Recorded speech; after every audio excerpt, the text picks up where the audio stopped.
Hello students. तो Punjab board के जो प्री बोर्ड एग्ज़ाम्स हैं, यानी कि पीएससीबी के प्री बोर्ड एग्ज़ाम्स जो कि 14 फरवरी से शुरू होने वाले हैं, उससे पहले गवर्नमेंट ने यानी कि पंजाब स्कूल एजुकेशन बोर्ड ने कुछ सैम्पल पेपर सेंड किए हैं टर्म 2 के मतलब एग्ज़ाम्स के लिए। तो ये टर्म 2 का एक सैम्पल पेपर है मैथमेटिक्स का 11th क्लास का 40 मार्क्स का पेपर। तो इसके आज हम सोल्यूशंस करेंगे। तो जल्दी से हम देख लेते हैं। इसमें हमारे पास तीन सेक्शन इसमें है ए बी सी। जो ए सेक्शन है उसमें टोटल क्वेश्चन है जो 6 क्वेश्चन 2 मार्क्स के, और सेक्शन बी में अगर हम देखें, ये हमारा सेक्शन ए में तो 6 क्वेश्चन 2 मार्क्स के हैं, और सेक्शन बी में हम बात करें तो 4 मार्क्स के 4 क्वेश्चंस हैं। ये सेक्शन बी का फर्स्ट क्वेश्चन है, और ये इसके बाद हमारे पास ये क्वेश्चंस है सेक्शन बी के, और सेक्शन सी में 2 क्वेश्चन है जो कि 6 मार्क्स के हैं जिसमें इंटरनल चॉइस है। तो जल्दी से हम इसके सॉल्यूशंस देख लेते हैं। यहाँ पे आपके पास क्वेश्चंस हैं हमारे पास, तो इसके मैंने सॉल्यूशंस ऑलरेडी लिखे हुए हैं, तो इसके सॉल्यूशंस देखते हैं हम जल्दी से। तो यहाँ पे हमारे पास जो है ये फर्स्ट क्वेश्चन है हमारा सेक्शन ए का। तो आप देख सकते हो ये sample paper 2021 mathematics class 11th के लिए। Write the general term in the expression of x square minus y raise to power 6। इसकी जनरल टर्म लिखनी है हमने।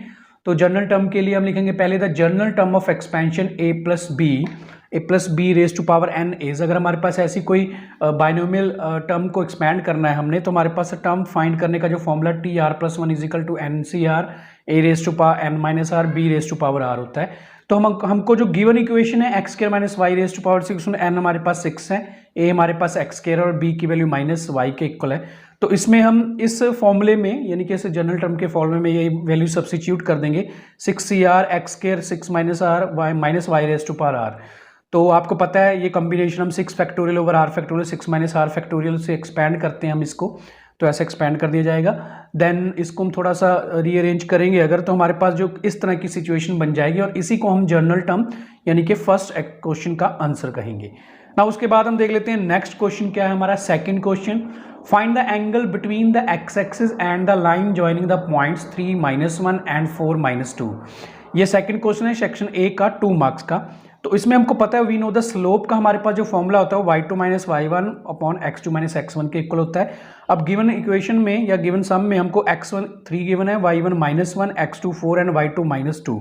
तो इन वैल्यूज को हम इसमें सब्स्टिट्यूट कर देंगे, तो हमारे पास जो स्लोप यानी कि m है वो -1 के इक्वल आ जाएगी। नाउ स्लोप को हम टेंजेंट थीटा भी बोलते हैं, तो tan theta is equal to -1।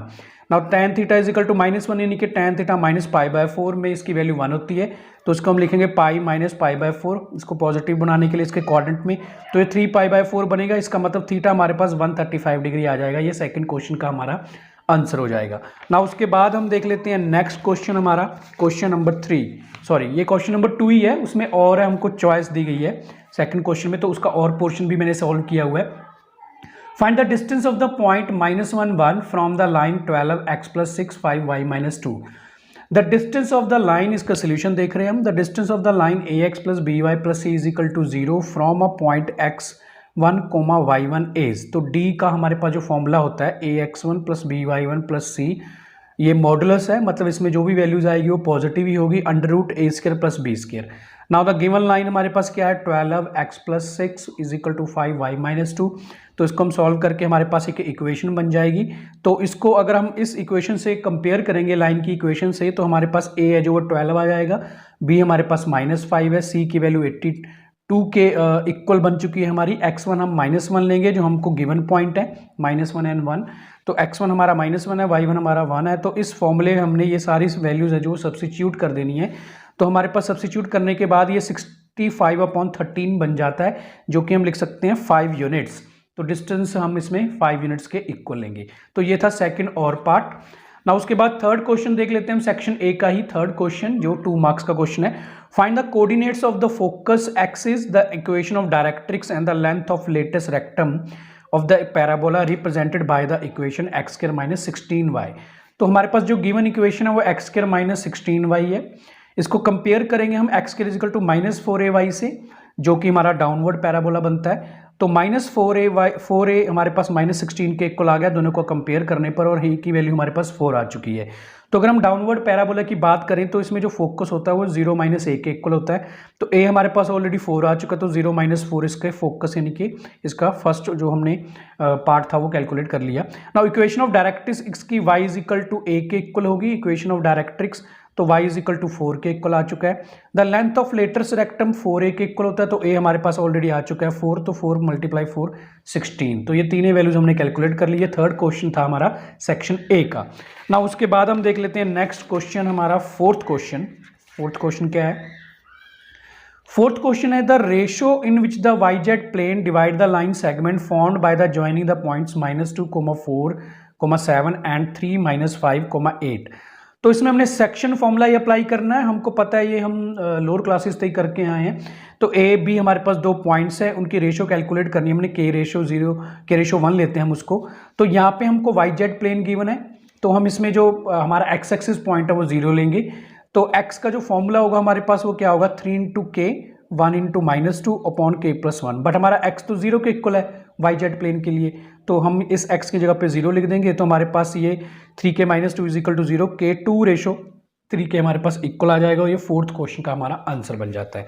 Now हम देख लेते हैं फिफ्थ क्वेश्चन क्या है हमारा। Find the derivative of x raised to power 7 - 5 at x = -1। बहुत ईजी है ये।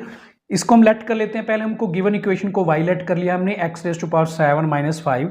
नाउ dy/dx जब हम इसका डेरिवेटिव करेंगे तो ये बन जाएगा 7x², और 5 का जो डेरिवेटिव वो 0 होता है वो हमको दिखाने की जरूरत नहीं है।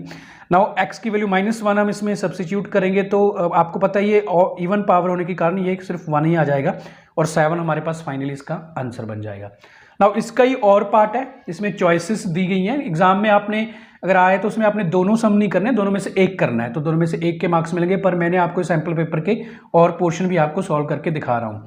नाउ इसका एवेल्यूएट हमने करना है, limit x approaches to 0 sin 3x/2x। तो जो ये फॉर्मूला है ये हम जानते हैं कि limit x approaches to 0 sin x/x limit है जो 1 के इक्वल होती है। तो हमने इसमें इस हमारी गिवन इक्वेशन में जो हमको गिवन है उसमें हमने क्या किया, इस x को 3x बनाने के लिए 3 से मल्टीप्लाई और 3 से ही डिवाइड कर दिया। तो 3x इसमें बन जाएगा, और जो हमारे यहाँ 3/2 है ये कांस्टेंट होने के कारण आउटसाइड आ जाएगा, और ये हमारी वैल्यू है जो 1 के इक्वल बन जाती है अकॉर्डिंग टू दिस एक्सप्रेशन। तो हमारे पास 3/2 × 1 3/2 इसका फाइनली आंसर आ जाएगा। ये हमारा था क्वेश्चन नंबर 5th का और पोर्शन। तो उसके बाद हम देख लेते हैं हमारा 6th क्वेश्चन क्या है इसमें। Question number 6 question, connect the following statements bye connecting the word और। तो इसमें हमको इस और को कनेक्ट करके इसकी कनेक्ट स्टेटमेंट बनानी है। तो P इसमें हमको भी है ना 25 इज अ मल्टीपल ऑफ 5, ये हमारे पास ट्रू बता रहा है।